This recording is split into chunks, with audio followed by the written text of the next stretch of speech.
Oh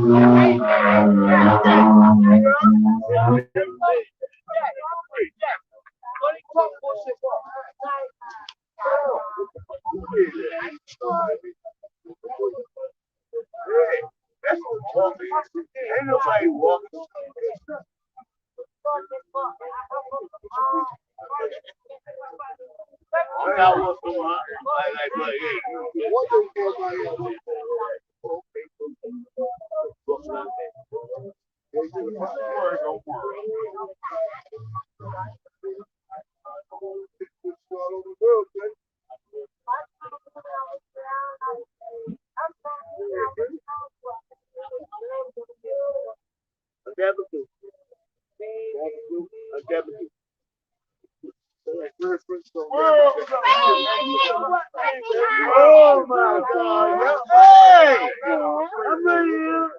It's so tricky.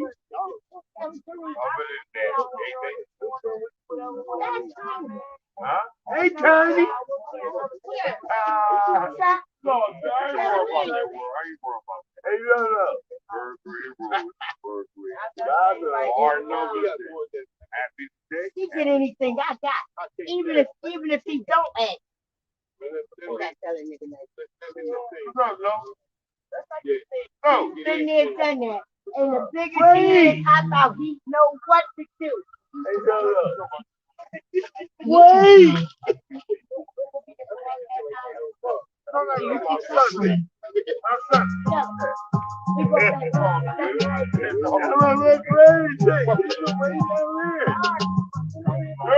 It's the holiday. Right through door.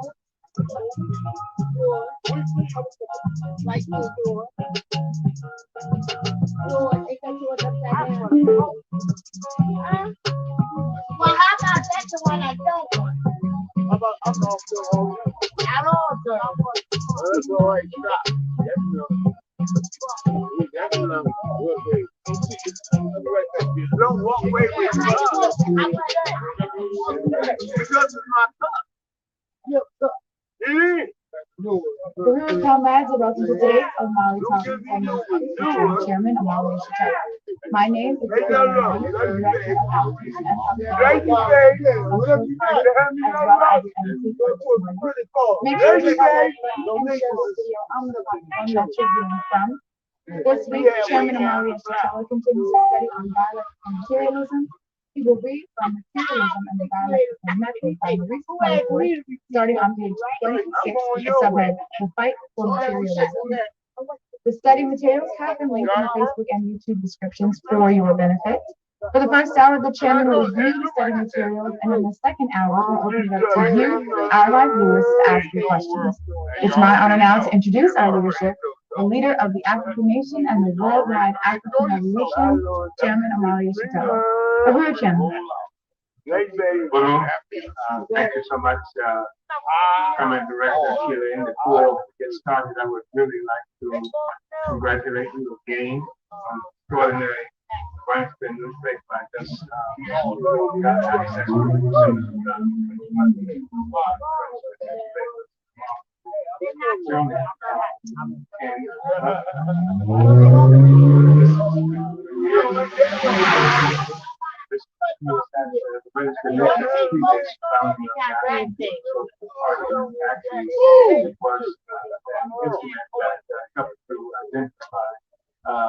Africans in various places around the country and the world to begin defining and fighting for the party, what the party should look like, what the party should be. So it's extraordinary. I just want to let everybody know that December issue 2021 Running Spear is now available, and I'm sure that you'll let people know how they can get it.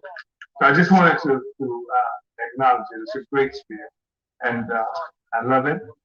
And I'm also appreciative, Commander Sheila. I mentioned this to you earlier. And I think it's on page 4, the brief, short precepts. And of course, we're talking about cultural workers. And on this page, Askia Toure, it's an article, Askia Toure. remarkable, incredible revolutionary. It says poet. He is a revolutionary cultural worker. That and not to understate the significance of that, but he is much more. Has made his mark. Continues to make his mark in the struggle of our people, and I see that he has joined the International Democratic movement. So thank you, Comrade Akile, for the introduction. Thank you for the running to the newspaper, and I want to everybody. And we want to begin this process of looking at dialectical historical materialism. The reason we're talking about dialectical materialism, and it's something that some people may find unnecessary or not be able to understand the significance of dialectical materialism or the investigation into the whole question of philosophy, because philosophy is something that has been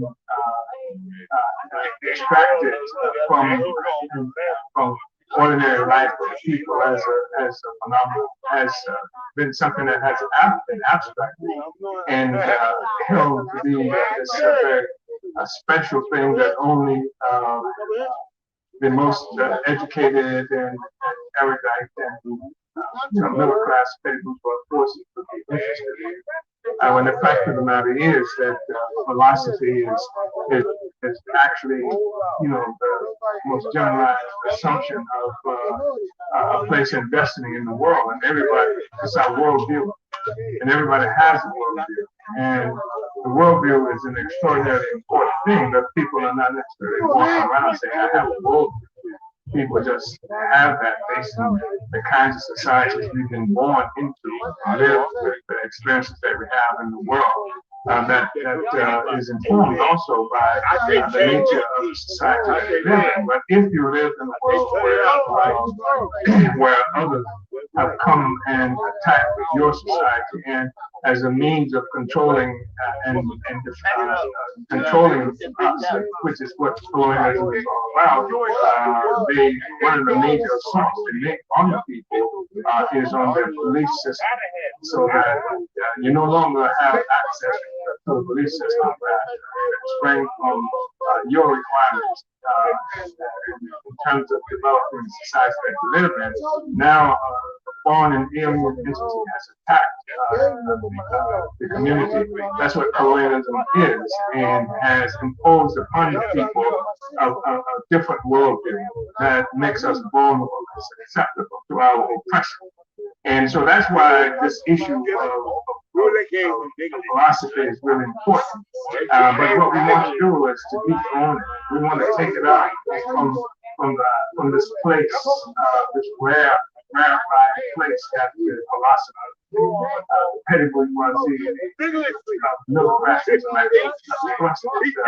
that it's beyond the reaches of people, and which makes people always vulnerable and susceptible to somebody else's definition of our reality. So we want to, part of what we are about as revolutionary is to give the working class access to its own ability to access the world, to define the world, to analyze this world, to investigate.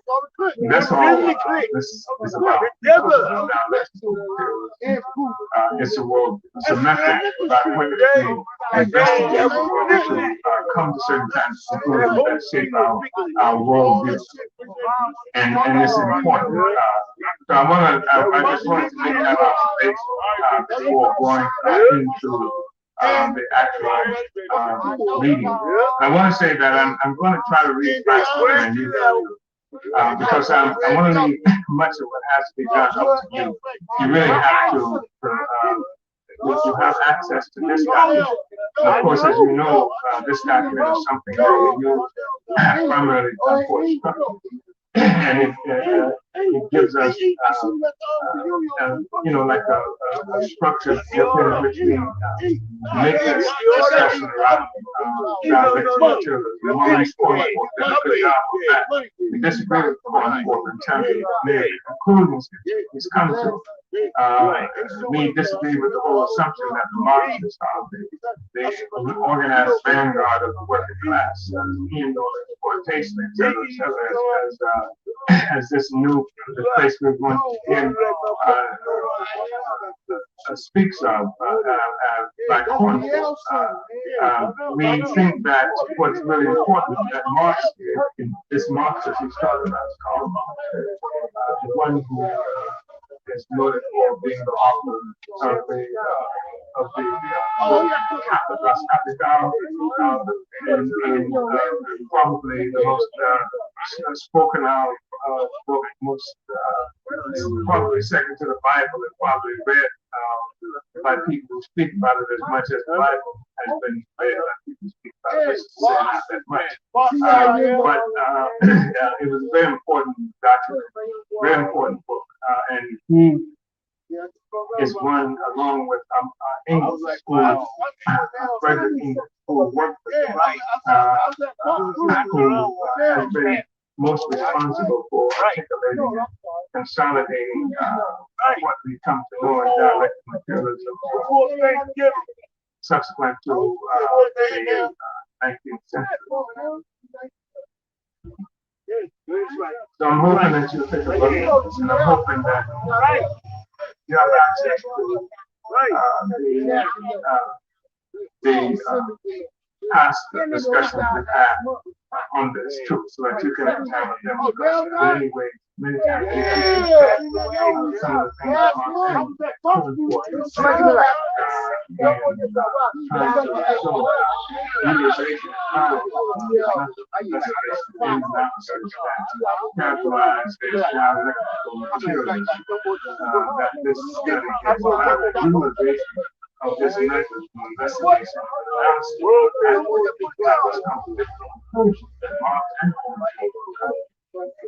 so what I'm going to begin this, I'm going to also suggest to you that you read the political courts that I made to every Congress I've done, but especially the one from our 67th Congress, the last two.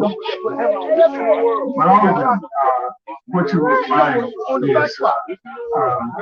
express historical materialist investigation of human society. They are all questions of dialectics. So please take a look at that as well. So in much read this much more quickly than traditionally, so hopefully so then we're on page 26, the fight for Marxism. A Marxist, as the organized vanguard of the working class, fighting to end all exploitation of man by man, and to establish communism, have no use for idealism in any form. Here, for example, are some of the ways in which Lenin expressed himself on this question. Here's a quote by Lenin. The genius of Marx and Engels consisted in the very fact that in the course of a long period, nearly half a century, they developed materialism, and they further advanced one fundamental trend in philosophy. Take the various philosophical utterances by Marx, and you will find an invariable basic motif. There's insistence upon materialism and contemptuous derision of all obscurantism, of all confusion, and all deviations toward idealism. Marx and Engels were Protestants and philosophers from start to finish. They were able to detect the deviations from materialism and the concessions to idealism in each and every so-called new tendency.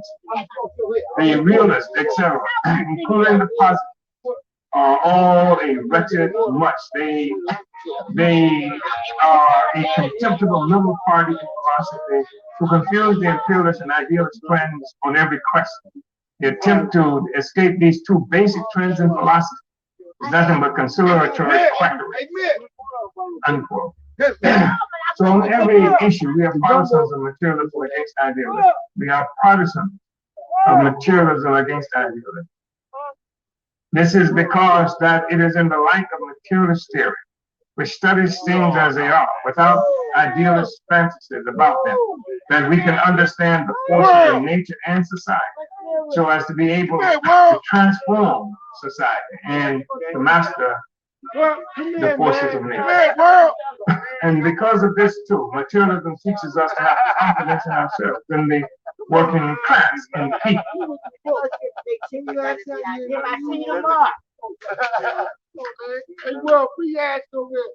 Materialism teaches us to have confidence in ourselves, in the working class, in people. It teaches us that there are no mysteries beyond our understanding, that we need not accept that which is as being the will of God, that we should contemptuously reject the authoritative teachings of those who set up to be our masters, and that we can ourselves understand nature and society so as to be able to change them. We hate idealism because under cover of high-sounding talk, it preaches the subjection of man to man and belittles the power of humanity. It was the materialist confidence in humanity which was expressed by Maxim Gorky when he wrote, quote, "For me there are no ideas beyond man. For me, man and only man is the miracle worker and the future master of all forces of nature. The most beautiful thing in this our world are the things made by labor, made by skilled human hands. And all our ideas are born out of the process of labor. And if it is thought necessary to speak of sacred things, then the one sacred thing is the dissatisfaction of man with himself and his striving to be better than he is. Sacred is his hatred of all the trivial rubbish which he himself has created. Sacred is his desire to do away with greed, envy, crime, disease, war, and all enmity between men on earth. And sacred is his labor. So we're looking at mechanistic materialism, the type of materialism produced in the past by the revolutionary bourgeoisie was mechanistic materialism. And the bourgeoisie is characterized as revolutionary. You know, people who are conscious of struggling against capitalism frequently speak of struggling against the bourgeoisie.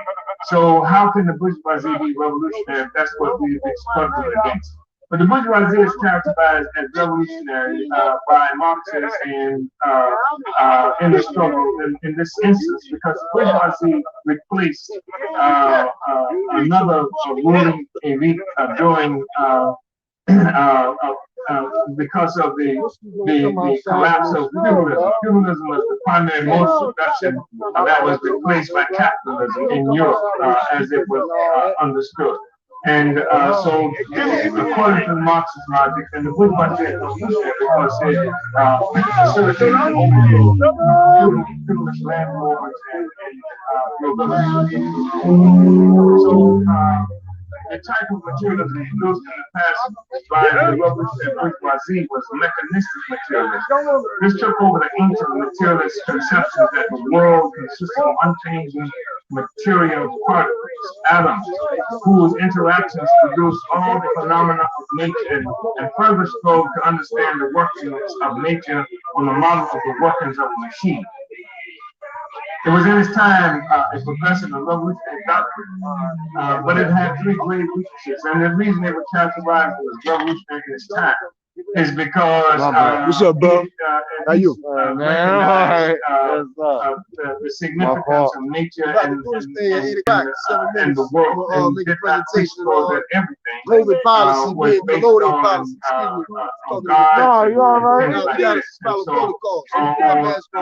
Or it challenged the discussion's going to revolve around COVID-19 policy that the government is implementing. It was in its time a progressive and revolutionary doctrine. But it has three great weaknesses. One, it requires the conception of a supreme being who started the world. It seeks to reduce all processes to the same cycle of mechanistic interactions and to try to account for development of the emergence of new types of processes every day they're discovering a new variant, a new form of mutation of the vaccine. I mean, of the coronavirus. Every day, the first one was Delta, then it's this thing they call the whatever. You know what I'm saying? What is it called? We often hear people complain about the materialists, that the materialists seek to reduce everything in the world, including life and mind, to a system of soulless mechanism, to a mere mechanical interaction of bodies. This refers to mechanistic materialism. What they call it? Marxist materialism is, however, not mechanistic, but dialectical. To understand what this means, we need first to understand something about mechanistic materialism itself. We can approach this problem by asking how materialists have sought to understand the various processes of change which are observed everywhere in the world. The world is full of change. So I'm trying to take my mask off because it's hard to talk through it. You know what I'm saying? Every philosophy recognizes that change is an omnipresent fact. The question is, how are we to understand the change which we observe everywhere? Change can be understood in the first place in an idealist way or in a materialist way. Idealism traces back all change to some idea or intention. If not human, then divine. Thus, for idealism, change in the material world are in the last analysis initiated and brought about by something outside matter, not material, not subject to the laws of a material world. But materialism traces back all changes to material causes. In other words, it seeks to explain what happens in the material world from the material world itself. But while the occurrence of change has been recognized by everyone since none can ignore it, philosophers have nevertheless sought to find something which does not change, something permanent, something changeless, behind or within the change. This is generally an essential part of the ideology of an exploiting class. They are afraid of change because they are afraid that they too may be swept away. So they always seek for something fixed and stable, not subject to change. They try to hitch themselves onto this, as it were. The early materialists too sought for this. Behind all the changing appearances, they look for something which never changes. But while idealists look for the eternal and changeless in the realm of spirit, these materialists look for it in the material world itself, and they found it in the ultimate material particle, the eternal and indestructible atom. Atom is a Greek word meaning unbreakable. For such materialists, then, all changes were produced by the movement and interaction of unchanging atoms. This is a very ancient theory, which goes 2,000 years ago, earlier still in India. In its day, it was a very progressive theory, a great weapon against idealism and superstition. The Roman poet Lucretius, for example, explained in his philosophical poem on the nature of things, that the purpose of the animistic theory of the Greek philosopher Epicurus was to demonstrate what are the elements out of which everything is formed and how everything comes to pass without the intervention of the gods. Thus, there was born a materialism which saw the world as consisting of hard, impenetrable material products, and which understood all things as arising from nothing but the motion and interaction of such particles. This theory was revived in modern times in the 16th and 17th centuries. Philosophers and scientists turned to it in their fight against feudal Catholic philosophy. But this modern materialism proved to be much richer in content than ancient, or tried to work out what were the laws of interaction of material particles, and so to present a picture of how all phenomena, from merely physical changes to the life of man, resulted from the motion and interaction of the separate parts of matter. In this way, by the 18th century, there had appeared the modern theories of mechanistic materialism. Mechanistic materialism was in essence an ideology more than theorizing of the rising bourgeoisie in the struggle against feudalism and the feudal. In order to understand it, we must understand, first of all, that it arose and developed in opposition to feudal ideology. That its political edge was directed against feudal ideas. That it was, in fact, the most radical of all forms of opposition against the feudal outlook. In the period of the rise of the bourgeoisie, feudal social relations were shattered, and so were the feudal ideas embodied in the capitalist philosophy in which those social relations were established. The feudal system, whose economic basis lay in the exploitation of the serfs by feudal proprietors, involved complex social relationships of dependence, subordination, and elite. All this was reflected not only in social and political philosophy, but also in the philosophy of nature. It was typical of the natural philosophy of the feudal period that everything in nature was explained in terms of its proper system of the universe, in terms of its supposed position of dependence and subordination in that system, and of the end of purpose which it existed to serve. The bourgeois philosophers and scientists destroyed these feudal ideas about nature. They regarded nature. Hold on, comrades. Thank you for tuning in, tapping in. No Cop Zone, Black No Cop Zone, which is the official political education platform and recruitment platform for Black community control of the police. My name is Diop Olugbala. I'm a member of the Black Community Control of Police Working Group for the blackisbackcoalition.org. So I want to encourage everybody to go to blackisbackcoalition.org and to join the Black Community Control of Police Working Group. And every week we put forth, basic analysis on what's going on in the world, especially those current events that is affecting the oppressed and exploited African community. And this COVID question is a serious question that doesn't just relate, as we see, as it carries itself out on various fronts on the planet. It doesn't just impact physical health, but it also has been used and is being used by the imperialist state as the basis to impose new repressive colonial policy on African people all over the world. We had the situation with the Omicron that just was supposedly discovered in South Africa, even though they're now saying that it has appeared in Europe even before it was discovered in Africa. But the presence of Omicron in Southern Africa has been used by the U.S. government and other European governments as the basis to deny African people entry into those countries. And we see this as an attack, just as we saw the U.S. government refusal to allow Africans from Haiti at the Texas-Mexico border to enter the United States, just as we saw that as a political attack on African people in the African Revolution, because we know the political and historic significance that Haiti has.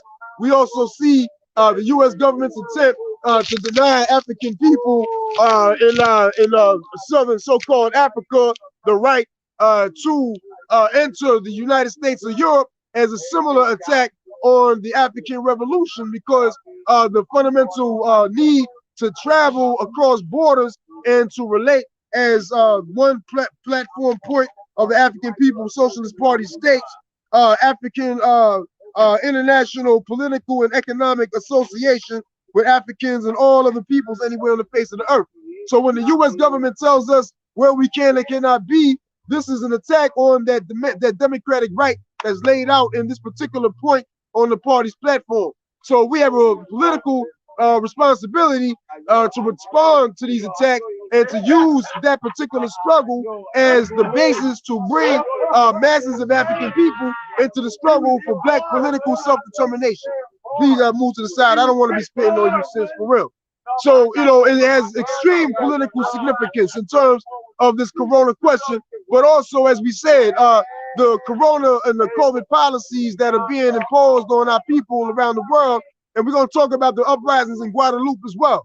But the colonial COVID policies are not the only, do not only impact us on the level of political repression, but also in terms of physical health, because this vaccine question, even though it is very controversial, the reality is that the vaccine has already been proven to be an unreliable or not a foolproof way to prevent to prevent getting the virus or giving it to somebody else.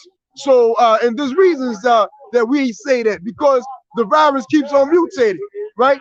The virus keeps on mutating, and they're now studying whether or not Omicron is resistant to the vaccine. So the fact that they even have to run these tests is evident of the fact that ultimately there will be a strand of COVID that will be resistant to the vaccine.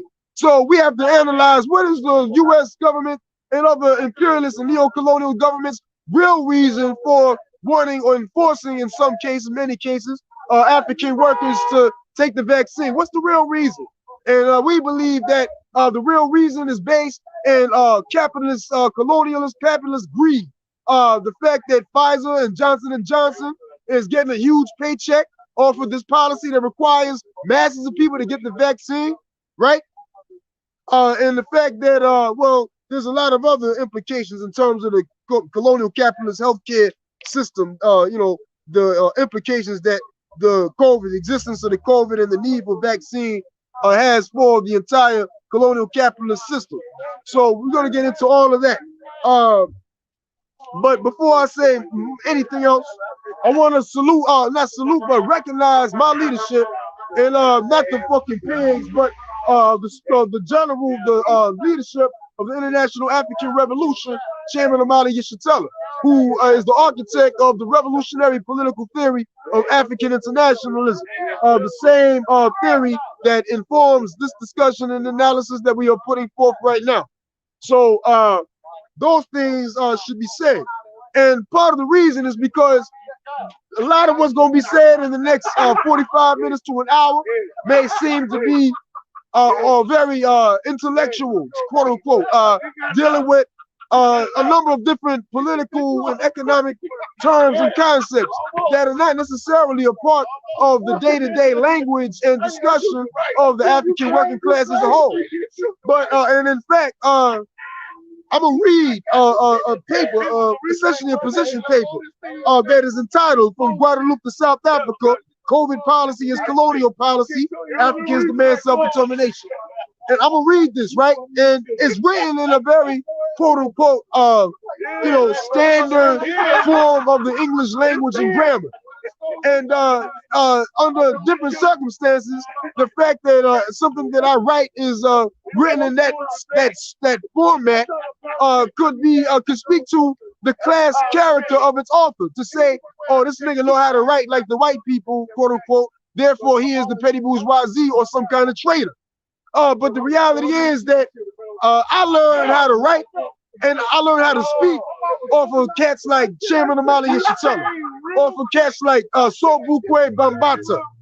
These are forces with whom I had my first encounter with African revolutionary thought when I was 2001, when I went to the first national, at the time it was the or maybe the international convention of the International People's Democratic Uhuru Movement, the first Uhuru Movement event I ever been to. And I was struck in subsequent party schools and other forums that the party organized down in St. Petersburg, Florida. And in those early trips, I was struck by the way, the scientific way that the chairman and other leaders within the party at the time, particularly Sobukwe behind the chairman, were able to lay out these politics and to really be able to talk about what's going on everywhere on the planet Earth and how it relates on a concrete level to the African Revolution. I was struck by that because I've never seen that before, not even in Malcolm. And that's probably because I was only exposed to certain kinds of Malcolm speeches that were more, emotional than they were addressing current events at that time. But I know that he laid it out too. But the point is that I was struck and I was impressed by that. And never did I have a desire to read until I joined the party. The first shit I ever really read was the goddamn Burner Spear and every political report to the Congress of the African People's Socialist Party written by the chairman. That's the first time that I started actually reading shit. Before that, I was in school and stuff and they give me shit to read. I never read it. I never had an interest and absorbing and truly internalizing the information that was in the shit that the schools forced us to read. But when I'm at the party, the shit was like a light bulb. So, but the difference between what the party does and the goddamn African petty bourgeois intellectuals and bourgeois intellectuals in general is that those forces engage in intellectual thought and practice as a means to maintain the status quo, to simply explain the world from the perspective of the bourgeoisie itself, as opposed to explaining the world from the perspective of the oppressed and exploited African community. Because when we do that, as you will see in this piece we're about to read, the world looks different when you look at it from your own lens and from your own perspective, because then the same institutions and things that you've been through in life now take on a different significance, because now you can be a truck driver for a liberated socialist African economy that's going to need forces to transport materials from one coast of the African continent to the other. You know what I'm saying? Or whatever your skill or trade may be.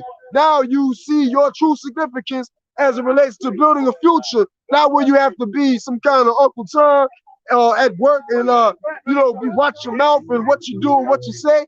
And by the way, I want to make a self-criticism, because last night, as I was doing deliveries, that's what I do. I observed the police enter a particular restaurant where I was waiting for an order, and the police is in line to get this kind of like a buffet kind of line with the people on the workers on the other side, fix your plate kind of thing. And so the police get in line, and so I challenged the supervisor, the one that was clearly the supervisor. I said, I know y'all not gonna serve these pigs. And he said no. And then but the pigs continued to get in line and they got these plates. And so I was like, well, don't worry, don't serve them. And that we should have a position of opposition to serving the police if we can consciously avoid doing so. But I want to make a self-criticism, because I have been in situations where I have had to deliver food to police. And only until the actual moment that I got to the location where the unknown delivery recipient is there, then he hops out of a cop car and, oh, now I got to give him the food, or he has the ability to report me and say that I took his food.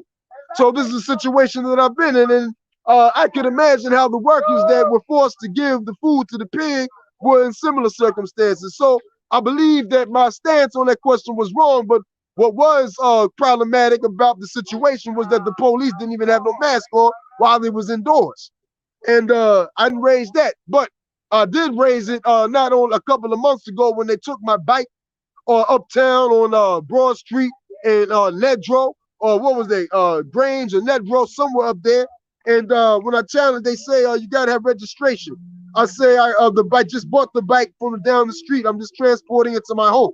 And he said, fine. And I said, but why you don't got no mask on? And this is all on video. I said, why you don't know the police on my bike? But I just got, well, let me do this and you'll learn. Because I'm talking to the video, but I'm about to speak to it. And you said something that's interesting to me. Yeah. You said that the police stopped you. The police took my bike, but let me speak to the camera while I'm talking to you. So the police took my bike. This is last February. I was riding my bike, and this is not the one I'm riding right now. It was a yellow and black GSXR fucking GSXR Gixxer. Yeah, man, 600cc, man. The shit was fucking husky, man. You know what I'm saying? I'm riding my bike. I'm traveling south. Just bought the bike used off of Craigslist. I'm traveling south on Broad Street around Broad and Nedro, around there. And yeah. So they pulled me over and said, "Oh, you don't got no license plate." I said, "I just bought the bike. I'm just transporting." I just told you, bro. I just told you what it was. So they said, we can't be in each other's faces like with no mask on, man. We can't be in each other's faces with no mask. But that's what the man told us. No, but that's what I believe. And let me finish this. You know what we're doing out here, comrade. You know what we're doing. So let's maintain some distance, like I told you. Okay. But let me finish. And then, we start this at 8 o'clock and then we finish at 9. And we'll have a time for discussion. But I just want to say, I'm traveling down South Broad Street, and they say the bike not registered. And they say, but I say I'm just down the street. They say go ahead. But then when I challenge them on the question of why they don't have no mask on, they say, "Oh, we taking your bike." And that in itself was clear retaliation for the fact that I challenged them about not having a mask on. it was clear retaliation for the fact that I challenged them on not having the mask on. I got this all on video. And in fact, when I say, where's your mask? The pig pulls the mask out of his pocket and says it's right here and puts it back in his pocket. So the tickets that they gave me for no registration, and I forgot what the other offense was, but I challenged them and I appealed the ruling from the judge because they found me guilty based on the fact that I did not go to the first court hearing, but I appealed it, and the appeal was held on yesterday, and the pig in question did not show up, and therefore the ruling, the guilty ruling, was overturned.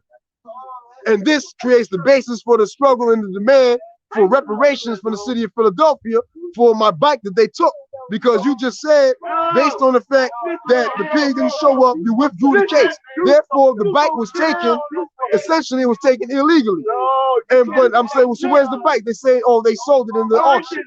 So the city of Philadelphia owes me reparations for that bike that they took or that they sold. And it has to be a 1999 GSXR 600.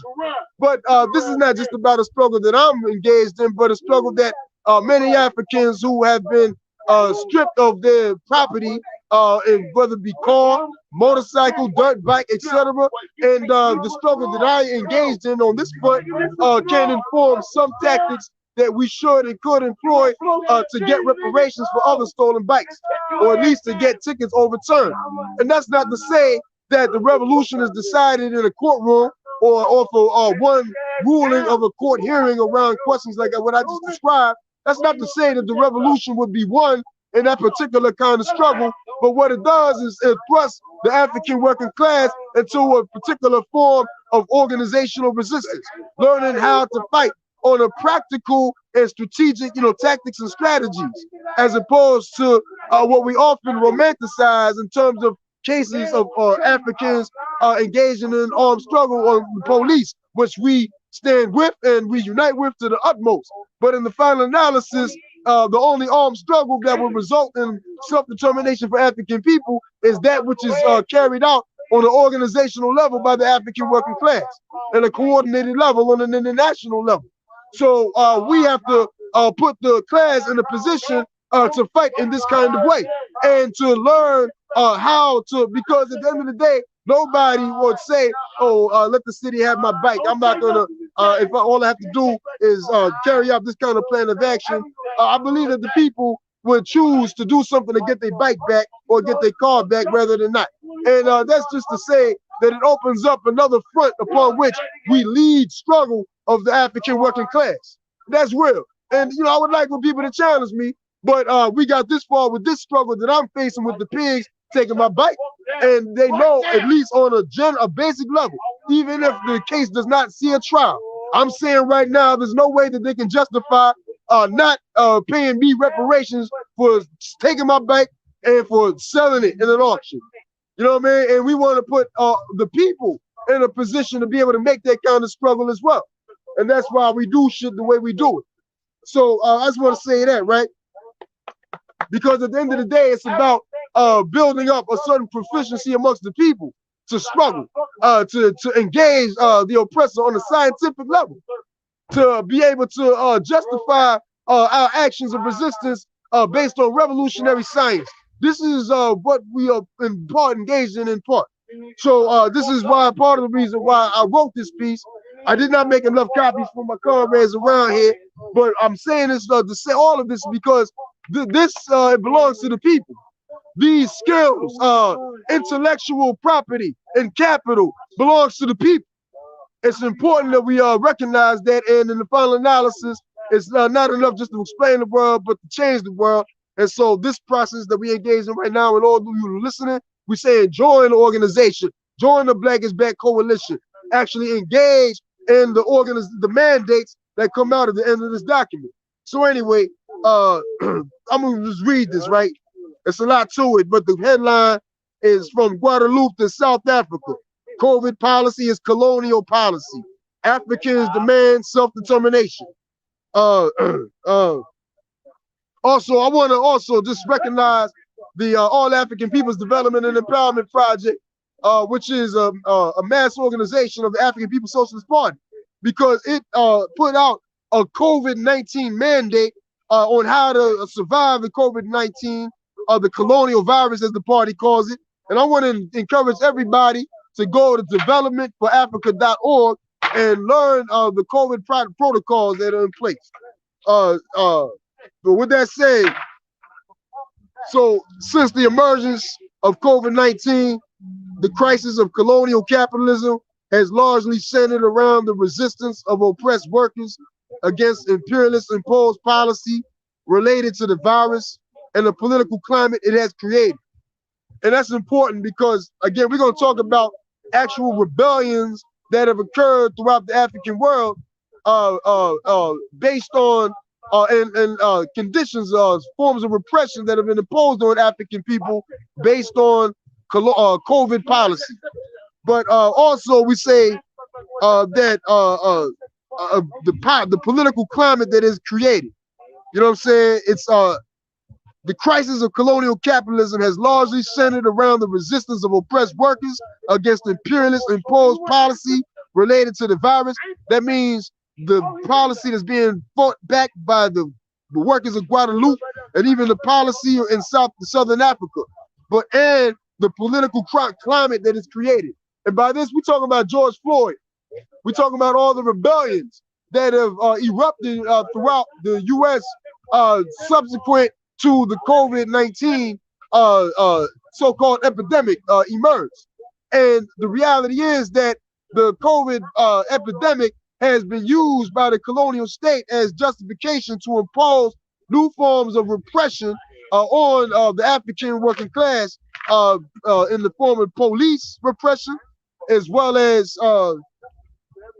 primarily police repression. We're going to talk about it. So both the resistance and the crisis of imperialism itself is of particular interest to the Black community controlling police struggle and the struggle for Black political self-determination. On Tuesday, November 16th, the Caribbean island in French colonial territory called Guadeloupe was rocked by a rebellion of African workers, a rebellion that began with an indefinite general strike to protest against imposition of a health pass and the compulsory vaccination of health workers against COVID-19. Hey, yo, come on. Y'all know what's going on, man. Y'all can do that in another time and place, man. Who the fuck are you talking to? You talking to her? What's going on? I said, who the fuck is you talking to? You know, that's a good question. I'm not sure. You're right. I don't know what's going on. I don't know. But we try to make this broadcast happen. All right. This rebellion involved clashes between firefighters and other striking workers and the police. 2 firefighters were injured during the struggle. The heroic rebellions victoriously resulted in African workers seizing firearms from a weapons depot near the island's coastal capital, according to Hindustan Times. So during this rebellion that happened in Guadeloupe, it started with a protest against these mandates to protest imposition of a health pass and compulsory vaccination of health workers. So, you know, and it evolved into a rebellion where the people united with the stance of the health workers. And in the final analysis, the people was able to seize rifles, seize firearms through the struggle. In response, the French colonial state sent in additional troops to its already existing standing army in Guadeloupe to put down the rebellion and reimpose status quo. So it's important to note that Guadeloupe is actually a colonial territory of France, and it literally controls its government, and it literally dictates the policies that the people are rebelling against right now. So the French colonial, and this colonial relationship got to start in slavery, where the French ruling class imported kidnapped Africans from Africa and brought them to an island that they called Guadeloupe for the purpose of primarily producing sugar, chopping down sugar cane and processing it into sugar. And that is the basis of the existence of what is called Guadeloupe today. It is essentially, it's a colonial territory that got its name from white power. And so within this territory, the same colonial contradiction never went away. The class contradiction has always revolved around the colonial contradiction, where the masses of people in Guadeloupe who are workers, African workers, have consistently been forced to live and work under the conditions that they're now protesting against. So, and we're gonna talk about, because that question of colonialism is not just a word. For example, we're gonna read the quote.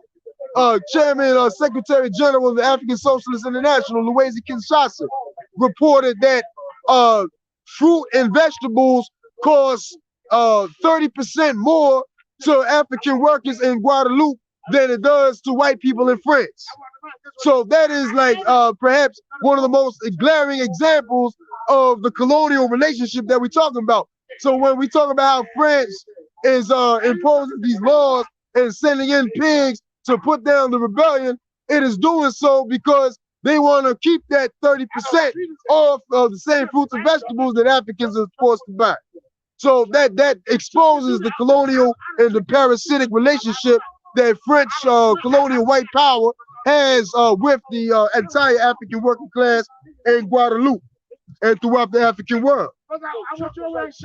Now and then, on Thursday, November 25th, imperialist media reported that scientists in occupied Tanzania, called South Africa by the colonizer, discovered a new strand of COVID-19. Since then, the new strand has been given the name Omicron. All right? So, and we all heard about that. And again, they say that they found Omicron in Southern Africa. They named about 8 countries in the southern region of Africa where the first cases of Omicron popped up. But now they're backtracking and saying that, well, they actually found as in Europe longer than the cases that have been discovered in Southern Africa were. But again, the travel bans are still in place on those countries in Southern Africa, although they do not exist, at least in the United States, for Europe, right? Even though the virus popped up in Europe, Europeans can travel from Europe to the US without any interference.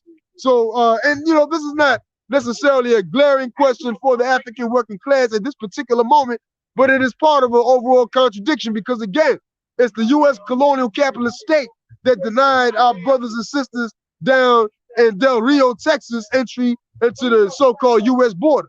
So, and we already talked about the political basis for that stance on the part of US imperialism. So these are really important questions that, if nothing else, we have to have a thorough understanding of so that we can inform a certain stance. So on Thursday, I'm gonna read, so COVID policy designed to maintain status quo under colonial capitalism, economic profit and social stability. Neo-colonial South African President Cyril Ramaphosa expressed quote-unquote deep disappointment in the travel ban, claiming that it unfairly punishes South Africans.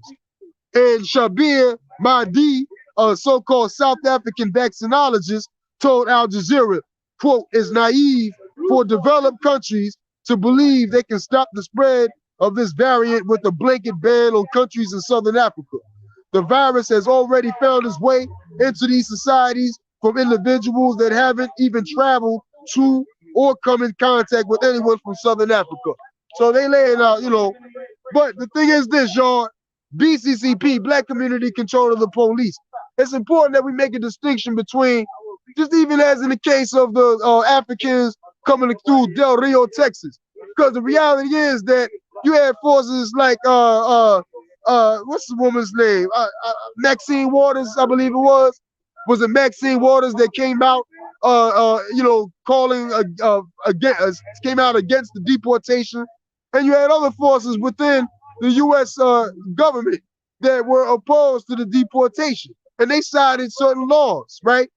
But the thing that we have to be clear on is that even as we oppose the deportations of our brothers from IET that have come into the U.S., we want to be clear that that stance has nothing to do with some type of desire to be with the white people or to be in the U.S. and to live like a quote-unquote American. That's really important that we say that because America, North American society, is a damn imperialist center. and all of the resources that are here as a consequence of the U.S. government waging imperialist wars of plunder to steal the raw materials and human bodies from Africa, so-called Latin America, and other oppressed territories, right? And so all the resources that they take is concentrated in North America, and primarily for the benefit of white people. We talked about the white people stake and the stake, the skin, what do they call, the skin that white in the game, so to speak, that sizable portion of the white population have in maintaining the colonial oppression of African people. And those Africans who are allowed to enjoy some form of wealth and do so often as a consequence of being sellouts. The African middle class has to compromise a certain degree of political and economic unity with that, not a very large degree. They have to sell out on some level to be able to access those same resources. Or you got, if you're a worker, you got to work 15, 18-hour shifts doing Uber driving and shit, you know, to be able to enjoy the same amount of wealth that white people have literally 8 times over, right? So it's important that we condemn North American society and that we point to the infinite amount of atrocities that the U.S. government and colonial police in particular have committed against African people, even those from Haiti, like Abner Louima, who they literally raped them, they sodomized them with a nightstick, right? And you know, left them bleeding and whatnot. The police in New York did that. So we want to make a distinction when we say oppose the deportations, to also say that America's not our home, and that the struggle against the deportations must be part of the democratic demand for self-determination for African people as a whole. So that's an important distinction that we have to make, because Congress people and other elected so-called officials who are black, who their task is to legitimize the U.S. government and the U.S. imperialist project in the final analysis.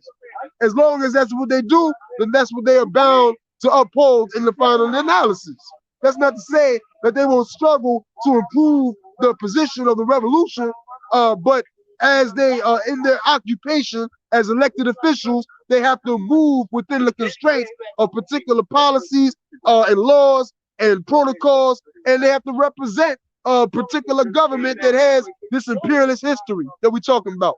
So it's important that we are clear on that, even as because you hear the workers are here, 2 sides of the African liberation movement, or the petty bourgeoisie saying stop the deportations, and the revolution is at the same time, but we're not saying the same thing.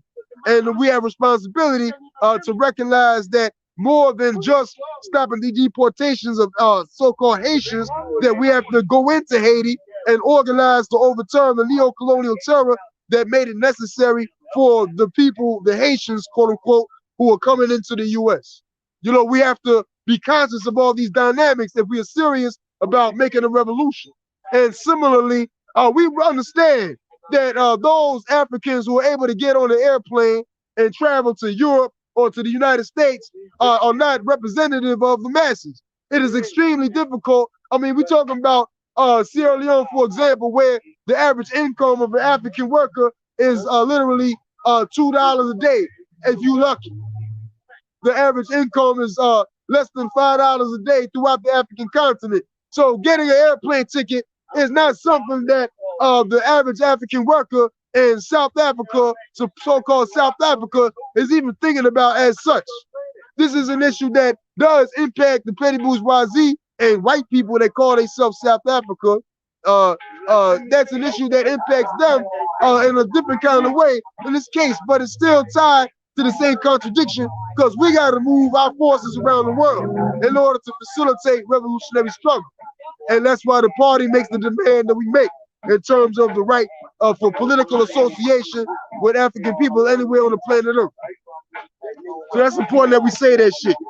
So, but also, like we said, we find it hard to believe that the neo-colonial South African government and its detachment of scientists care about the welfare of African workers when it looks up, when it locks us up and shoots us in the streets as it did as a means of putting down the rebellions that just occurred there earlier this year. However, black community control of the police is opposed to the travel ban because it represents an attack on the right for African people to international political and economic association with Africans and all other peoples anywhere on the face of the earth.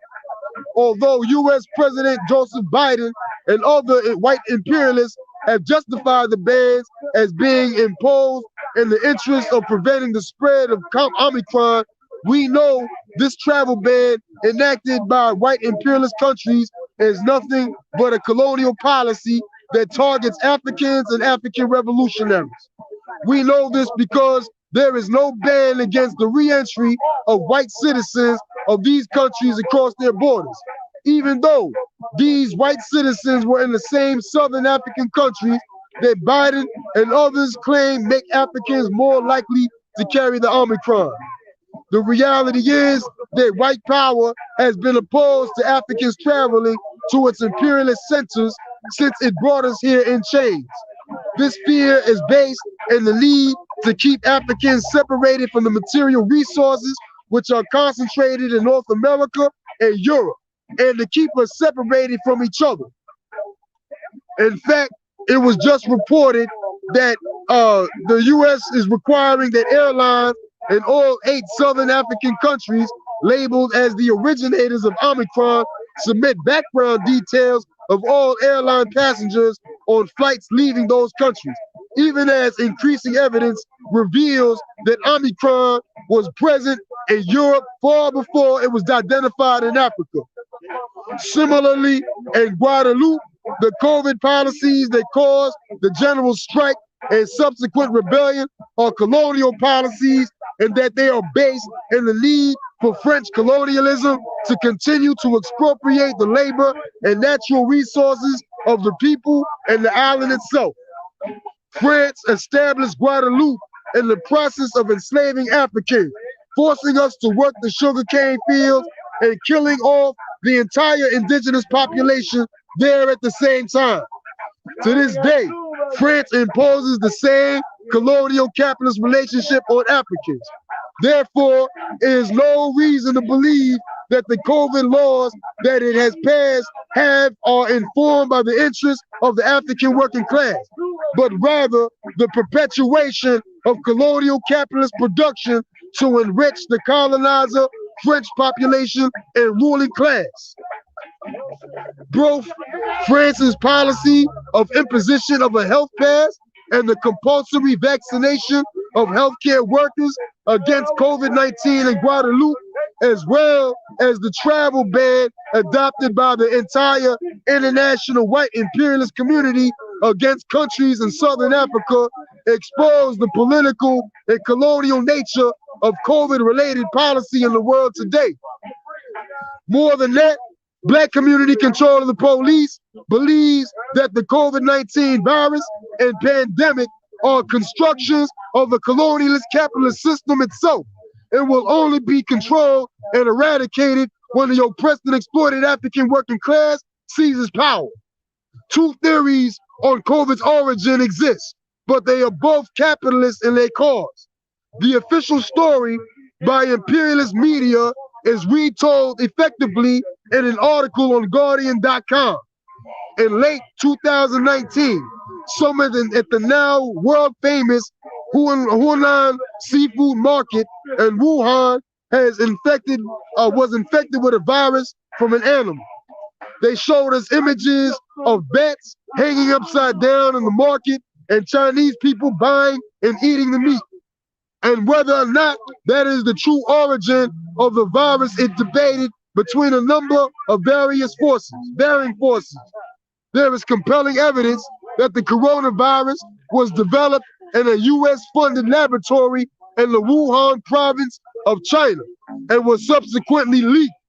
The New York Post reported, quote, "The origin of the SARS-CoV-2 virus that causes COVID-19 remains unclear, but recent revelations reinforce the likelihood that the true source was a lab leak from the Wuhan Institute of Virology, a letter from Lawrence Tabak, the National Institutes of Health's Principal Deputy Director, to Representative James Comer of Kentucky, confirms that the NIH funded research at the Wuhan Institute of Virology during 2018 and 2019 that manipulated a bat coronavirus called WIV1.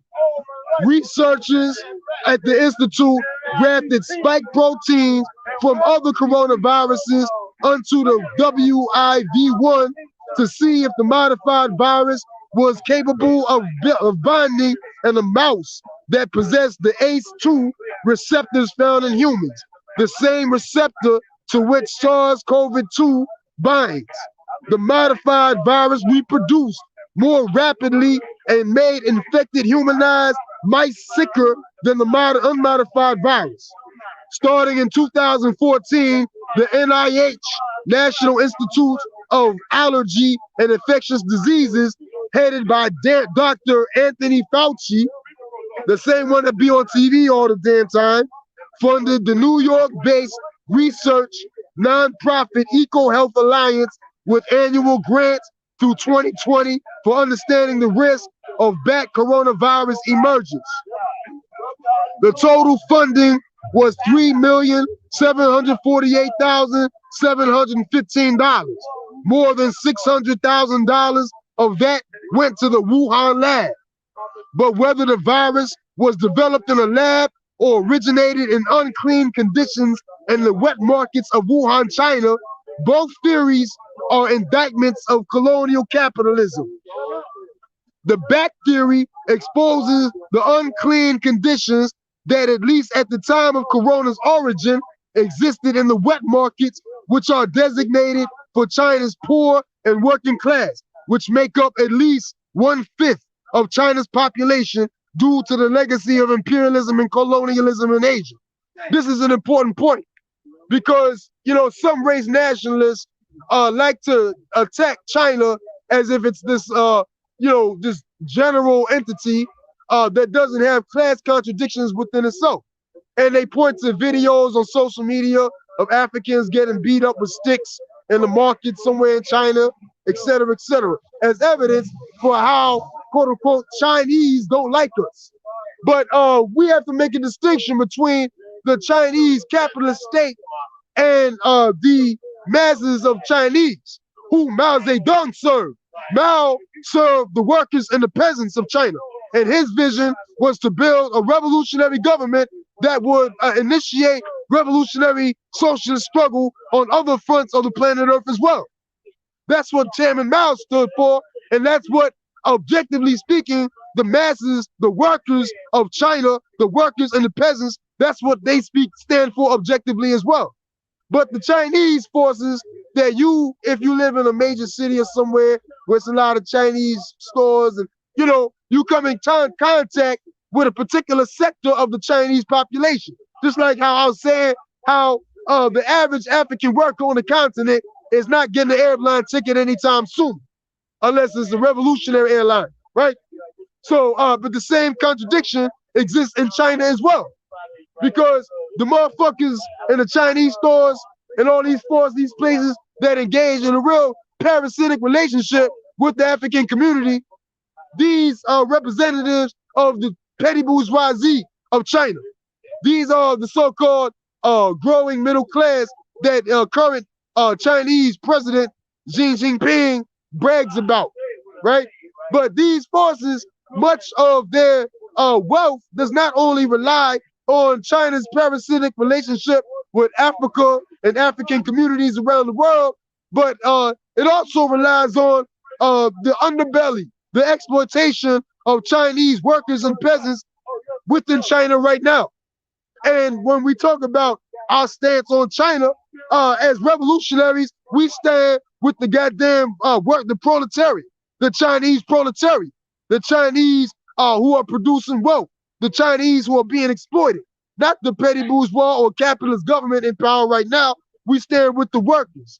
And if anything, the Chinese proletariat should be organized into solidarity with the African Revolution and vice versa to advance this thing that we call the Communist International. So that's important to say, but we're gonna lay out some statistics as it relates to China, because again, there's a very big misconception, but the reality is that whether the bats in the wet markets is the reason, or whether the U.S. and that's important because Dr. Anthony Fauci, his institute that he runs, is the one that paid for the so-called experiment that they knew would that they aspired to result in what is now known as COVID-19. So, but either way, either one being the reason why COVID, because it may be both. It may be that they created the shit in a lab and then infected the meat in these markets where only the peasants and the workers is at, because obviously the Chinese government don't give a damn about them, and at the same time the Chinese government is allowing the U.S. to fund science experiments in its own soil. So there's a clear relationship going on right there, and they could have just used the bat thing as the front upon which the virus got out into society, and of course blame it on the dirty, filthy workers. That's the most plausible theory, if you ask me. But it's important that in this discussion we lay out the internal dynamics in China, what the government would call revolutionary China. But yo, check this out. It was stated in Statista.com, quote, according to the latest data supplied by the World Bank, only 0.6% of the Chinese population live below the country's official poverty line of having less than $2.30 at their disposal per day. In 2012, that number was still at 10.2%, or around 120 million people or higher that was living at the year 2012. 120 million Chinese, or 10.2%, was living on less than $2.30 a day. And you know, we're not even getting into $5, $6, $7 a day.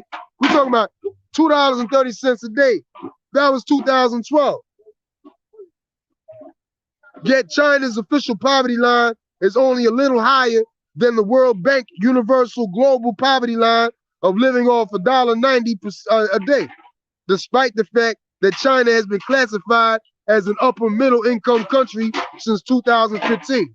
And that's important because the way that these think tanks operate, they got different classifications for countries. So you have what they call upper middle income countries and lower middle income countries.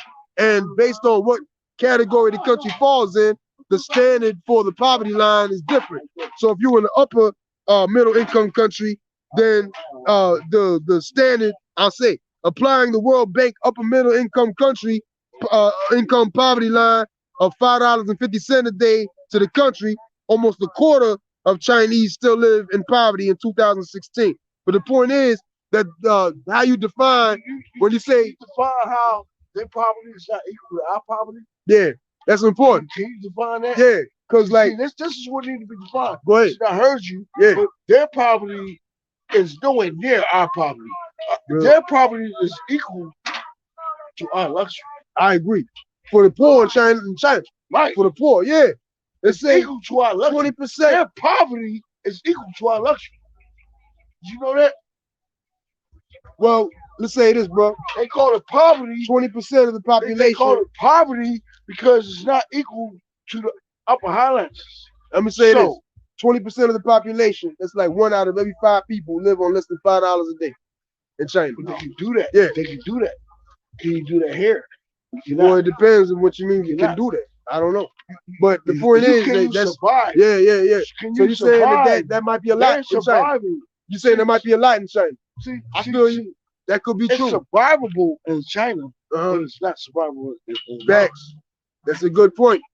And more about the conditions that $5.50 puts you in, because you know you talk about housing and electricity. Do these things, are these things accessible to the workers that make $5.50 a day? That's a legitimate question. You know what I'm saying? They pay for that to make sure they can be able to come to work and produce. Maybe. So they are more comfortable. They're more comfortable than us. That might be. There's not a lot of vagrants. Yeah. well, let's say this, because they're saying that the corona either started from the U.S. laboratory, where they literally created the virus through testings and experiments and whatnot, or that it came out of that market. China, though. Yeah, in China, yeah. And So the China, question, how they get it from the market from the lab to the people. So listen, number one, yeah. there was always a coronavirus. That's right. It's been here for years. Go ahead, bro. Speak on. There was always a coronavirus. It's been here for years. That's why it has a string. That's how it has a number, 19. Because 19 is the point where it became uncontrollable. The virus was The here virus since is always out 59. there. If you understand this and if you know this, Look at have the you ever seen Lysol Chinese cage. people walk around with the mask on their face years before we did? Years before we did. Think about it. Let me finish this up, Close your eyes and don't hold women. Yeah. Close your eyes. If you listen to me, close your eyes and see what you see. You see, they have pandas, all kinds of designer stuff. You know, because they do. There's a string coming through. All right, You know bro. what I'm Let me saying? finish this up, bro. Thank you for that input, though. That's what's up. And we got, we're gonna talk, man. We're gonna talk. So, poverty in China, and he raises an interesting point in terms of what does $5.50 a day in China look like compared to what it looks like here. It may be that $5.50 a day can get you a whole lot. I don't know. But either way, by the so-called World Bank upper middle income poverty line of $5.50 a day to the country, almost a quarter of Chinese still live in poverty in 2016. This rate is in line with the average for upper middle income country, which is sunk to around 20% by 2019. So at this point, 20%. And the point is that even if the bat theory, the wet market theory, has some role in the spread of coronavirus, the conditions in the markets is a consequence of the legacy of colonialism and imperialism, where China is scrambling to rescue its economy out of hundreds of years of colonial domination at the hands of the French and the British. So either way, the basis, the origin of the coronavirus is U.S. imperialism itself. And this is why we have to put this out. So, however, poverty in China still exists, as do wretched conditions designated for the nation's working poor, whose exploitation represents the underbelly of the state market capitalist economy the existing Chinese government administers over. The Wuhan lab leak theory, which exposes the fact that China allows U.S. coordinated biological experiments to be conducted on its own soil, speaks to an apparent subordination China has to the will of U.S. colonialist capitalism. And like we said, they running the tests in China. I don't think that would happen in Cuba, to be honest with you. I don't think that the U.S. Would have any role in any kind of experiments going on in Cuba. And that's important to say. Why in the hell is the U.S. funding medical and scientific experiments in China in the first place? So these are all questions that the Chinese government has to respond to, both in terms of its relationship to the workers, as well as its relationship to U.S. imperialist capitalism. However, poverty and, although scientists are waiting on sufficient data to determine whether Omicron is resistant to the existing vaccine, it takes little more than common sense to understand that it is possible for a mutation of the strand to occur that outsmarted its existing vaccine, And while Omicron might be subdued by the vaccine, it is probably only a matter of time before a mutation occurs that the vaccine cannot handle. And like they've been saying that they're waiting to see if the vaccine can suppress the Omicron. The verdict is out. They run a test and they say they'll be done within about 10 days. We'll see what they say. But the reality is, again, it doesn't take much more than common sense to know that if mutation occurs, that it's only a matter of time before mutation occurs that the existing vaccine can't handle. It doesn't take a rocket scientist to understand that. But the only one who wins again out of that process is these capitalist the capitalist colonialist U.S. government and the damn pharmaceuticals that are developing the vaccine. That's the reality that we have to be clear on when we say that the vaccine is a solution. Let's see. Based on this, we can deduce that the vaccine that the World Health Organization and other imperialist medical institutions are attempting to force us to take are being promoted for economic gain primarily on the part of the private companies who manufacture them and the entire capitalist ruling class, whose fundamental objective is to advance capitalist production and free the workers up from perceived risk of contracting the COVID while doing so. So that's the reality that we confronted when all this shit came down around COVID. Y'all remember the struggles that began to emerge out of a lot of local city governments and state governments that had deep interest in tourism and other sectors of the economy that the COVID lockdown was impacting negatively. So mayors and all these forces, particularly throughout the South and California, I think, or whoever, but they start saying, look, man, we got to reopen the city. We losing too much money. You know what I'm saying? I know y'all vaccine cats is making money, but the tourism forces is not, or whoever is impacted, restaurants, et cetera, a number of sectors, broad sectors of the capitalist economy was getting, impacted, except of course for the ruling class itself, who got, $600 trillion, some crazy, ridiculous amount of money from the U.S. government as the relief fund. That went straight to the bourgeoisie. You know what I'm saying? But many sectors of capitalism wanted an expeditious return to the way the economy was running before the COVID lockdown, for the reasons I just stated. So there was that interest that the government had in enforcing not a solution, but proposed or supposed solution that would be sufficient to generate sufficient public opinion that would make it justifiable to reopen, so to quote unquote reopen the economy. And the vaccine provided that explanation, saying, this vaccine, you take this shot, then you don't have to worry about contracting COVID-19, or something to that effect. They're saying that you are safe if you take the vaccine. And this was the way that many, especially local governments and other capitalists, were able to justify reopening the cities that they represented. So that's important to say. That was their interest in the whole vaccine thing. And then, of course, the whole capitalist health industry that got major money off of the vaccine production process as well. But there's reasons why we have to be, at minimum, critical of the vaccine. And this is based on an objective analysis. It's not subjective at all. And this, we subtitled this, The Only Defense Against COVID is Revolution and Revolutionary Culture. This is not to say that COVID is not a real threat to general health among colonized people. Tens of thousands of Africans have died from COVID worldwide. According to NBC News, quote, deaths among Blacks and Native Americans were 3 to 4 times higher, and Latino deaths were nearly 2 times higher than in white populations. However, the methods required by imperialist and capitalist governments to prevent the spread of COVID are self-serving, opportunistic, and will never work.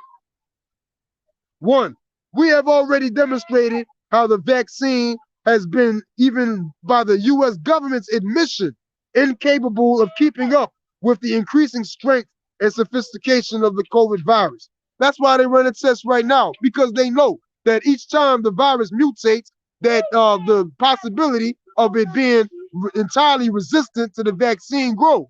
And that's why they run a test on it right now. Scientists are still waiting on sufficient data to determine whether Omicron is resistant to the existing vaccine. However, it takes little more than common sense to understand that it is possible for a mutation of the virus to occur that is capable of outsmarting the existing vaccine. And while Omicron might be subdued by the vaccine, it is only a matter of time before a mutation occurs that the vaccine cannot handle. 2, there is no policy put in place to increase the immune system capacity of the people susceptible to COVID infection. So, you know, Guadeloupe, the French government is forcing people to have a health pass that says that they had the vaccination. But there's no requirement for the people to do that which really stands the best chance of defending your system from COVID. And even if you do catch it, from prevents it from being a real problem, is strengthening of the immune system. Eating, nutrition, exercise, rest, etc. None of this is part of the protocol of the U.S. government. The only thing that they are really enforcing is that which makes profit. Every mask they sell, because somebody's producing those masks. You might be able to get them free from the local clinic or whatever, but somebody paid for those masks, right? Somebody made those masks. Some company, some ruling class capitalist company made that mask that you got, even if you got it for free. The government or whatever program that gave it to you for free had to buy it from the manufacturer. And look, think about all the billions of masks that have been produced to date, right? So that's A. B, again, the vaccination itself. Big money for the pharmaceuticals and all the other industry that I'm sure revolves around the vaccination question. That you know, it's too many things to name when you be honest about it. So, but so, you know, the only thing that they selling is what they can sell. They're not telling you, oh, do 20 push-ups every morning, and or you know, like for example, in Russia, in order for you to get on public transportation, you literally have to perform 20 squats, overhead squats, you know, in order to get on the train. Like there's like a machine that won't let you get on unless you do 20 squats. And you know, that speaks to a certain recognition of the role that health plays, and you know, keeping even if it's from the capitalist selfish interest, keeping workers healthy enough to produce, right? But none of that is incorporated as protocol. Again, the only thing they selling is what they can sell. So 3, it is unknown how taking the existing vaccine will affect your immune system's ability to fight off future mutations of the virus. I know right now they're saying it's not an issue, but shit, this thing only been going on for a year, 2 years, right? It started in 2020, it's 21. You talking about 1 year. So how the hell, no, it ain't been a year since the vaccine came out. So you really can't say how that thing is going to affect your immune system, or at minimum, your immune system's ability to fight all future mutations of the virus. That whereas if you didn't take the vaccine, your system definitely would not have been impacted in any kind of way by the corona. But now you have to deal with the implications that taking a vaccine have, and what they have on your immune system's ability to fight off future mutations of the virus. Because from where we stand, where there ain't no resources but what you grow and what you push, right? That is the basis of health. And that's the proletarian approach that I think we have to fight for, even as we struggle for power and as a means of acquiring the power. Let's see here. There is no power.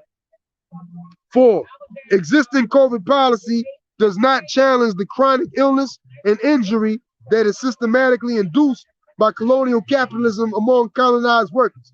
That is to say, even as they force us to wear masks, socially distance, and take vaccinations, the system of colonialist capitalism cannot and does not implement policy to eradicate homelessness, poverty, police brutality, record high death rates from a great number of curable diseases, and all the other things. Yo, there's a strong chance that you lucky if you live long enough to die from corona. To be honest, with all the other pitfalls that are set in place by imperialism and colonialism, you lucky if you live long enough to die from the coronavirus based on the numbers. You know what I'm saying? So, and the state, the government, they don't have no real solution to the chronic death in the black community as a consequence of curable diseases and other colonialist, environmental, and imposed conditions in our community. You know? But all of a sudden, we're supposed to believe that they want us to be safe from the coronavirus that doesn't even kill us at the same rate that many of these other illnesses, like heart disease, for example, do. So we know that it's bullshit.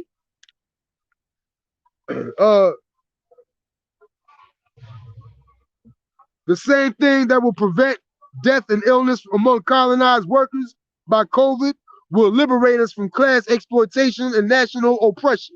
African revolution, the overturning of colonial capitalism, and the reorganization of society in which political power is wielded by the African working class.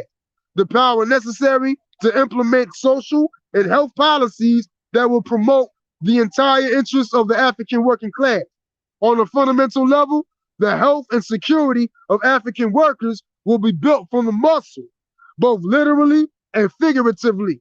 There is evidence that while the immune system cannot prevent contraction of the virus, a strong and functional immune system can fight the virus off. And this is the real world. You know, okay, we recognize that corona, you can't necessarily stop it if you come into a certain kind of contact with it. You can't necessarily stop it from entering your system. But you can give your body the ability to drive it out and to prevent it from having any meaningful harm. Because that's the real issue.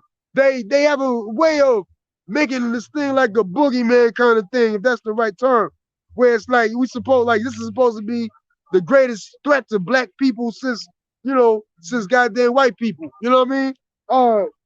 But the reality is that corona is just another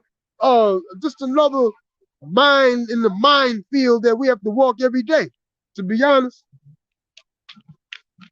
But we have the ability to create mine detectors and other forms of armor that would prevent the mine from harming us should they exploit or detonate under us. Real shit. And that's what we're talking about in terms of from the muscle, literally and figuratively. You know what I'm saying? All right, let's talk. There is evidence that while the immune system, okay, we said that when the immune system detects an invading virus like COVID-19, it sends swarms of antibodies to latch on to it, blocking its ability to attach to cells and marking it for destruction by other cells. Now, new research shows in striking detail how that process works in people who have successfully recovered from COVID-19 and offers new insights to help others. But the point is that the more functional one's immune system is, the more effective it will be at fighting off the virus. For most, this is a superior approach to the vaccine, whose inherent contradictions have been discussed earlier in this article. Right there, Joe.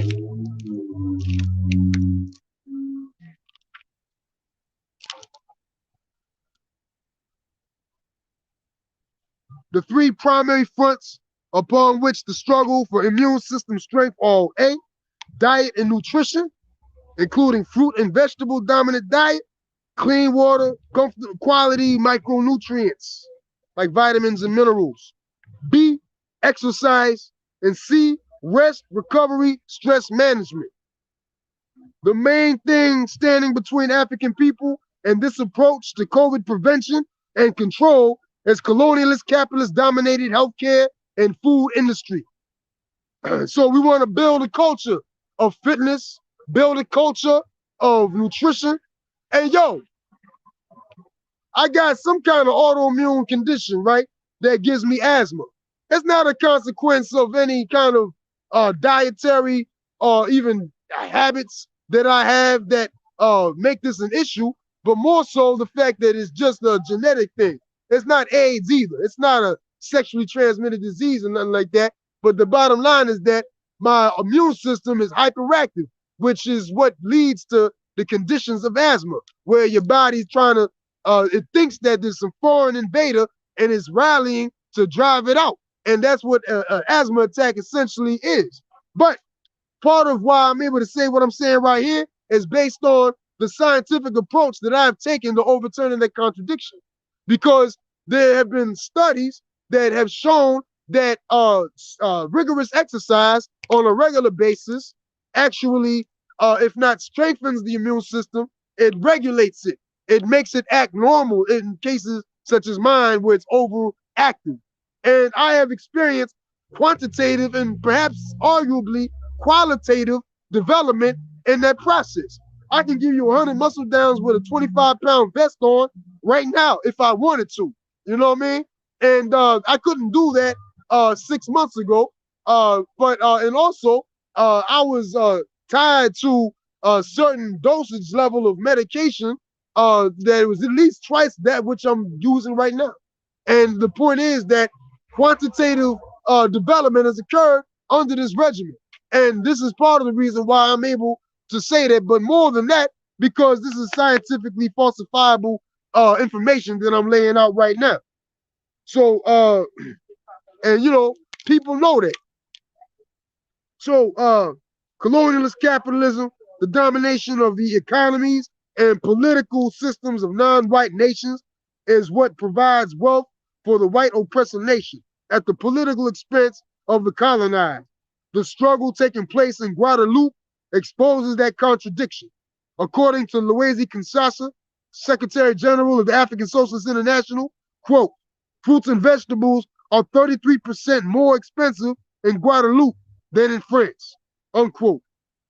Access to fruits and vegetables is a key component to COVID control and prevention, more so than vaccinations.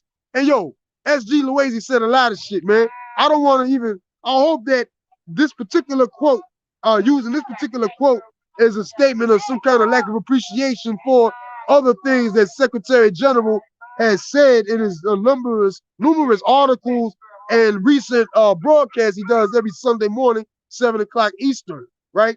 I watch it as much as I can. But this particular quote, in terms of the stark difference between the cost of fruits and vegetables between France and Guadeloupe, not to mention the poverty level or rate of poverty in each country. So not only does fruits and vegetables cost 30% more in the colonial territory, Guadeloupe, where the masses are poor, and the white people who are rich, relative to African working class, have to pay 30% less for the same product. So this explains why the white people is rich, you know, and that's a deeper, profound statement because it's a very wide gap in wealth that is exposed in that particular cost, right?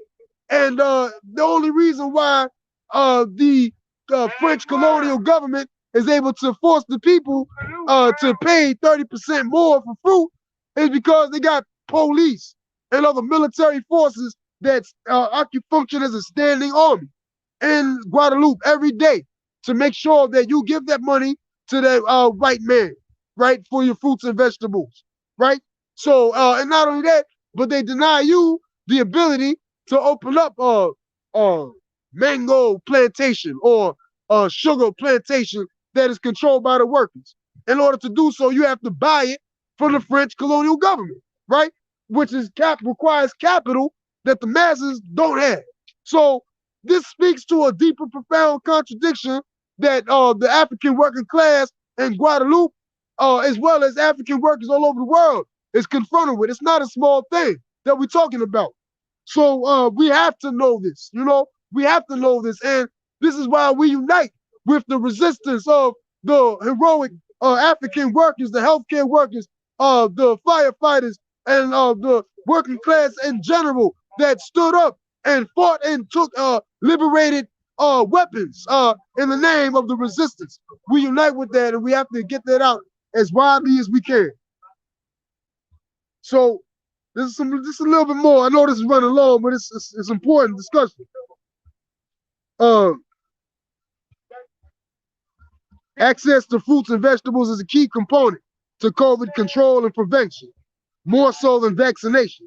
However, for African workers in Guadeloupe, to have access to fruits and vegetables would undermine profit and wealth for French colonialist capitalism. Even if the back-breaking, labor-intensive, repetitive activity required of most African workers qualifies as exercise, very few workers are well enough organized to offset the effects that lack of rest and overwhelming stress imposes on our immune systems. Rest, recovery, and stress management are largely political questions. The questions imposed on the African working class, including coerced labor, induce all types of stress and impact on the ability to get sufficient quality rest in 1,000 different ways. Only through revolutionary culture and collective approach to navigating the dangerous waters of life as a colonial subject can we build the health and physical capacity necessary to overturn this system and replace it with socialism, the dictatorship of the African working class. In the process of getting healthy and fit, we build the muscle necessary to defeat imperialism. And this is an important part of the discussion, y'all. We're going to talk about Haiti. We're going to talk about Haiti and the resistance of the people and the brilliant leadership of not only Toussaint Louverture, but Dessalines, who took it to all the way. But and how they used the objective conditions on the ground in their favor. And those conditions include the virus known as the yellow fever. Check it out, y'all. This is crazy. This is crazy. So, the subhead, revolution requires concrete tactics and strategies based on objective conditions. The Haitian Revolution was completed under the brilliant and uncompromising leadership of General Jean-Jacques Dessalines, who advanced the revolution beyond the place that Toussaint Louverture left it upon his kidnapping and slow execution by the French army. One aspect of both Louverture and Dessalines' strategy was exploitation of the conditions on the ground in Haiti, which both used to undermine the French colonial army and raise the morale of those courageous African guerrillas. Those conditions included the existence of the virus known as yellow fever. In an article on this topic published by medium.com, it is stated, overall, yellow fever ended up killing more French soldiers than battle did. And for Haitians, the indigenous population had been largely free of endemic disease due to an acquired immunity or infrequent contact with infected vectors or both, unquote, according to researchers John Moore and John Cathy. What the French considered weak, and the Haitians actually ended up being their greatest fighter, being a black native. And it means more than just being a black native, like there's some kind of metaphysical, spiritual connection to the land of Haiti. No, it's the the genetic capacity of the Africans, but also in terms of understanding how to heal oneself through strengthening the immune system, even if they didn't put it in those terms. Africans took from Africa with us knowledge of herbs and plants and the whole concept of your food being your medicine. And so Africans' understanding of that far outreached that of the French. And it's important to say that because it's not like there's not some spiritual connection that the Africans had with the land that the white people call Haiti, or Santo Domingo. Again, it is the science that Africans had that enabled us, and the genetic capacity that enabled us to survive yellow fever while it killed the basically significant portion of the French army. So Toussaint Louverture's strong leadership and the will of the Haitians only advanced their causes. The Haitians took the upper hand gracefully. As disease wiped out the French, they took every one battle with optimistic hope and looked towards Toussaint for more strategic leadership. As for the French, realizing their struggles with disease and lack of food, they called for reinforcements. Little did they know that this would end up being one of their key factors in losing. Yellow fever hit and claimed the newcomers more viciously than those already on the island. This only energized the Haitians further, and their unwavering resistance led to even more French deaths. Today, y'all, today, we find COVID COVID is the yellow fever of today. This is what we got to understand. If we make it that, and again, this is not a spiritual or religious question in terms of yellow fever, we conjured it up. you know, or again, the connection to the land. No, it's in the final analysis, it wouldn't have worked without the leadership. And they quote Toussaint Louverture. Guess what the petty bourgeoisie like that, you know? But we Dessalines all the way. But the point is that both of these forces were brilliant in that they exploited the conditions. So if it wasn't yellow fever, then it would have been, you know, the second imperialist war, which preoccupied white nations and enabled us to even gain more foothold in our struggle, or whatever, with white nations that had imperialist forces, in, you know, violent contests with each other, and this had a lot of implications. But the point is that we exploit the conditions as a means to advance our strategic goals. This is the point. And so, in that context, we must recognize that COVID is the yellow fever of today. So today we find, you know what I'm saying? For example, on Friday, November 26th, the day after the so-called discovery of Omicron in Southern Africa, the Dow Jones Industrial Average fell 900 points. It fell 900 points. The largest drop of the year, according to the New York Post. It fell another 600 points the following 2 days.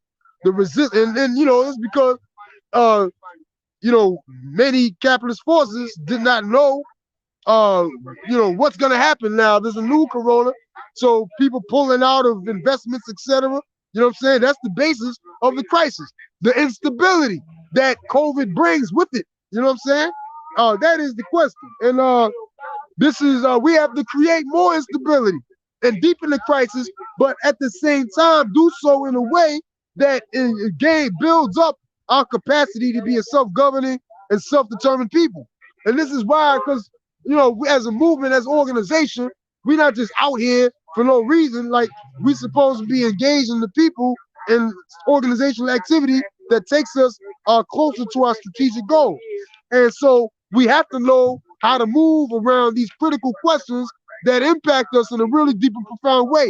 If not those that we live around, if we in Philly or somewhere in the US, but you know, we're not just here. Africans is in Guadeloupe that is involved in serious struggle right now around this question, more serious than most, if not all, other fronts of the African world. So, you know, for them, this document has a lot of significance, you know, and the most significant part is yet to come. We're in our last paragraph, y'all. So, yeah, the resistance of African workers in Guadeloupe against the colonial COVID policy and overall domination of our economic and political activity there is contributing to the crisis of French and all of white colonialist capitalism. Historically, similar resistance has caused deep and profound crisis for the system. Basic background of crisis of French colonialism, Vietnam, Algeria, you know, that forced France to reorganize its entire colonial project. But we don't have time to get into the details of that. But the point is that, you know, as crisis abounds, imperialism is constantly on the back foot. And the more organized we are, the more force we can punch with. So African working class must unite under the leadership of the African Socialist International, deepen the crisis, and follow the same trajectory via the analysis of the party and Black is Back coalition. And we demand, 1, Black community control of the police and immediate withdrawal of the French, US, and all European, North American occupying military forces from Guadeloupe and Black communities worldwide. 2, the right to mobilize for our own security, including food production and distribution and overall health care. 3, African self-determination in French, Caribbean colonies and everywhere. 4, the right to international, political, and economic association with Africans and all other peoples anywhere on the face of the earth. Black no cop zone, trapper freedom, Black community control of the police. Oh, hold on. So that's the document, y'all. It's late. Next week, we're going to talk about horizontal violence from Philly to Ethiopia. And we're going to expose some forces as well, including the UAE, that just gave a lot of guns to the neo-colonial Ethiopian military and government. So we're going to get into that next week and talk about how it ties to the organized struggle for Black community control of the police. I want to thank everybody for participating, and I hope I didn't say or do anything that offended you or anybody else. All power to the people, black power to the African community. Uhuru.